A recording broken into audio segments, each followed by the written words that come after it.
बिस्मिल्लाहिर्रहमानिर्रहीम अस्सलाम वालेकुम। वेलकम टू एनजी कॉन एकेडमी ईटा गाइडलाइन। डाइजेशन के चैप्टर में दो इम्पॉर्टेंट ऐसे स्ट्रक्चर्स हैं जो कि डाइजेस्टिव ट्रैक्ट का पार्ट नहीं है।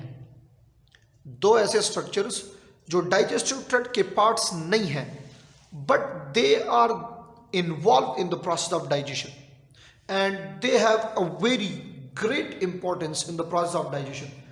इसमें से लिवर जो है, याद रखें कि this is the largest internal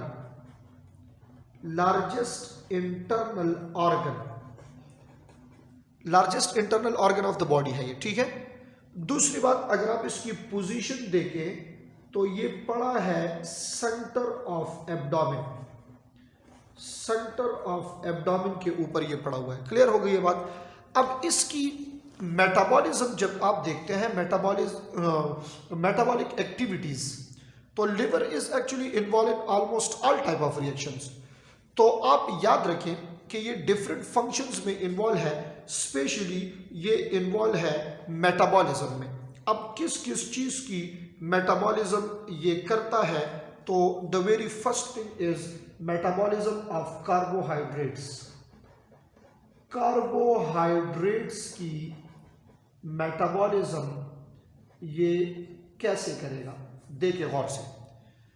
ये ब्लड में जो ग्लूकोज का लेवल है उसके डिटेक्शन के लिए इसमें हेपेटोसाइट्स जो सेल्स हमारे पास मौजूद है, बाइल सिक्रीटिंग सेल है हेपेटोसाइट्स, ये असल में डिटेक्शन करते हैं ग्लूकोज लेवल का, ठीक है। उससे पहले आपको ये याद होना चाहिए कि इसमें दो हार्मोन्स इन्वॉल्व होंगे, एक इंसुलिन और दूसरा ग्लूकागॉन। बट कैसे, देखें। जब भी आप फूड लेते हैं और इसमें जो ग्लूकोज है, गौर से मेरी तरफ देखें, मैं हिंट्स लिखूंगा और जो साथ साथ जो एक्सप्लेनेशन कर रहा हूं वो बहुत जरूरी है। एमसीक्यूज इससे आ सकते हैं। जब एक्सेस ग्लूकोज होगा तो ये ग्लूकोज कन्वर्ट हो जाता है किस चीज में, ग्लाइकोजन में। ये एक्सेस ग्लूकोज कन्वर्ट होता है ग्लाइकोजन में। अब ये एक्सेस ग्लूकोज को ग्लाइकोजन में कन्वर्ट करना ये किसका काम है? Actually this is the function of insulin hormone का फंक्शन है। This hormone is from pancreas but liver is involve in its metabolism.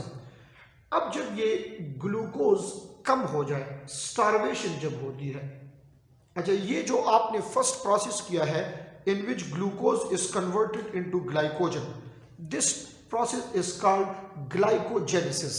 This is called glycogenesis. क्या मतलब है? ग्लाइकोजन बन रहा है, ग्लाइकोजेनेसिस। ये टर्म्स याद करना जरूरी है। ये फर्स्ट कंडीशन, तो ग्लूकोज का लेवल ब्लड में मेंटेन हो जाएगा। अब दूसरी बात, अगर स्टार्वेशन है या एक टाइम पे आपने खाना खा लिया है, दूसरे टाइम के लिए बहुत सारा टाइम हो गया है, तो इस वक्त आपके ब्लड में ग्लूकोज का लेवल कम हो जाता है। फिर क्या होता है? ये ग्लाइकोजन स्टोर इन लिवर ये कन्वर्ट हो जाता है किस चीज में? ग्लूकोज में। अब ये glycogen back converted into glucose जब होता है, इस प्रोसेस को आप क्या कहते हैं? Glycogenolysis. This process is called glycogenolysis, यानी ब्रेक डाउन ऑफ ग्लूकोज इसमें हो रही है।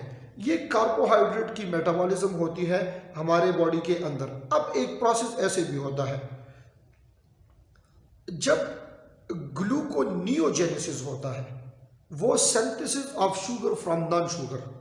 मैं इसको ऐसे लिख लेता हूं, synthesis of carbohydrate from non carbohydrate, non sugar, जो ग्लूकोज के अलावा कोई और उससे अगर आप बना रहे हैं, तो दिस इज कॉल्ड ग्लाइकोनियोजेनेसिस। आप याद रखें कि नियो का वर्ड जहां पे भी यूज हो, नियो का वर्ड नॉन होता है। ग्लूकोनियोजेनेसिस जब आता है, ग्लूकोनियोजेनेसिस, तो synthesis of glucose from non glucose, इसको ग्लूको कर दे, ये वाई नहीं है, यू है, ग्लूकोनियोजेनेसिस। क्लियर हो गई ये बात। इस तरीके से लिवर इन्वॉल्व है किस चीज में, कार्बोहाइड्रेट के मेटाबॉलिज्म में। Now this liver is also involve in lipids metabolism.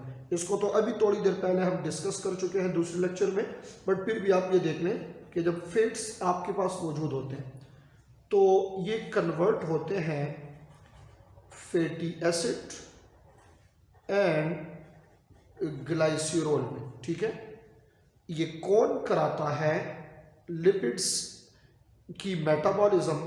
ये जो प्रोसेस है ये बाइल से होता है and bile is secreted by hepatocyte cells of liver. एक और फंक्शन जो लिपिड्स के मेटाबॉलिज्म में बहुत जरूरी है, याद रखें कि एक्सेस फैट्स जब होते हैं तो फैट की सिंथेसिस होती है। तो एक प्रोसेस आपके पास होगा लिपोजेनेसिस, इसी तरह जिस तरह कार्बोहाइड्रेट में लिपिड्स बनेगा। दूसरा होगा लिपोलाइसिस, लिपिड्स की ब्रेकडाउन होगी। एक और चीज जो बहुत जरूरी है, अगर आपके बॉडी के अंदर प्राइमरी सोर्स ऑफ एनर्जी यानी कार्बोहाइड्रेट कम हो जाए तो इस वक्त क्या होगा, ये लिपिड्स जो है, लिपिड्स इसको कन्वर्ट किया जाएगा और this will act as a source of energy, as a alternative source of carbohydrate. तो फिर इसको आपने कहना है लिपोनियोजीनोलाइसिस या डायरेक्ट लिपोनियोलाइसिस कहें, breakdown of lipids into non lipid.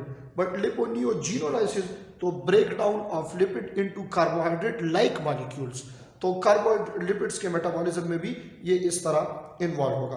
This is also involve in protein metabolism. तो प्रोटीन के मेटाबॉलिज्म में ये कैसे इन्वॉल्व है, याद रखें कि इसमें असल में होता है removal of NH2, amino group की रिमूवल होती है एंड देन जो बाकी का हमारे पास पार्ट ऑफ एमाइनो एसिड है और प्रोटीन है, इसको आप यूज कर सकते हैं as a source of energy. इसमें भी हेपेटोसाइट्स जो है ये इन्वॉल्व है। Liver is also involve in the process of detoxification, removal of unwanted waste कराता है ये, और जो बाकी का हमारे पास यूजफुल मटेरियल है उसको यूज करते हैं हम। तो इसमें इन्वॉल्व होते हैं एक सेल कॉल्ड कफर सेल्स, ये इसके फिगोसाइट्स हैं, लिवर के फिगोसाइट्स हैं, कफर सेल्स इनको कहा जाता है and they are involve in the process of eating of different substances, जिससे डिटॉक्सिफिकेशन का प्रोसेस होता है। Liver is also involve in the process of storage. किस चीज की स्टोरेज कराता है, पहली बात तो ग्लाइकोजन जो एक्सेस ग्लूकोज से बनता है, ग्लाइकोजन की स्टोरेज कराता है। दूसरा, this is responsible for storage of different vitamins. इसको याद कर ले एमसीक्यूज के लिए, vitamin A, storage of vitamin B12, storage of vitamin D, storage of vitamin E and storage of vitamin के। इन डिफरेंट वाइटामिन्स के स्टोरेज में ये इन्वॉल्व है।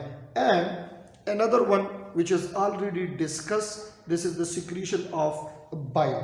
तो इस पे फैट्स को ये कैसे ब्रेकडाउन इसकी करता है उसको तो हम डिस्कस कर चुके हैं। यहाँ हम जरा बाइल की कंपोजिशन देखते हैं कि बाइल की कंपोजिशन हमारे पास क्या होगी।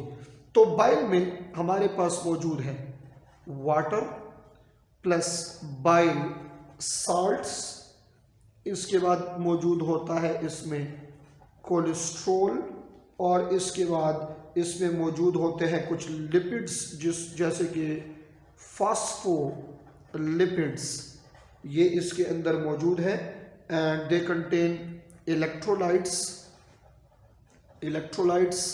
दे also contain some pigments, bile pigments इसको कहा जाता है। और ये जो पिगमेंट है they are responsible to give it yellow और ग्रीनिश कलर। ये बाइल स्टोर कहाँ पे होता है, तो bile store in gall bladder में ये बाइल जो है ये क्या होता है, ये स्टोर हो जाता है। एक और इम्पॉर्टेंट फंक्शन बाइल का जो है हमारे पास है, मेटाबॉलिक वेस्ट होते हैं या ड्रग्स के जो प्रोडक्ट होते हैं इसमें इन्वॉल्व है ये। और दूसरी जो इम्पोर्टेंट चीज़ है बाइलरुबिन, जो end product of toxic product है हीमोग्लोबिन का, इसके एक्सक्रीशन में भी ये इन्वॉल्व है। This is involve in excretion of bilirubin which is the end product of what, the end product of haemoglobin break down. ये हमारे पास डिफरेंट फंक्शंस है लिवर के, इससे क्वेश्चन आ सकता है ईटा में, तो कोशिश करें कि इसको कवर करें और इसको प्रैक्टिस एमसीक्यूज के थ्रू इस पे आप प्रैक्टिस करें। इस चैप्टर की थ्योरी को रीड करना इंतहाई इंपॉर्टेंट है। Thank you so much.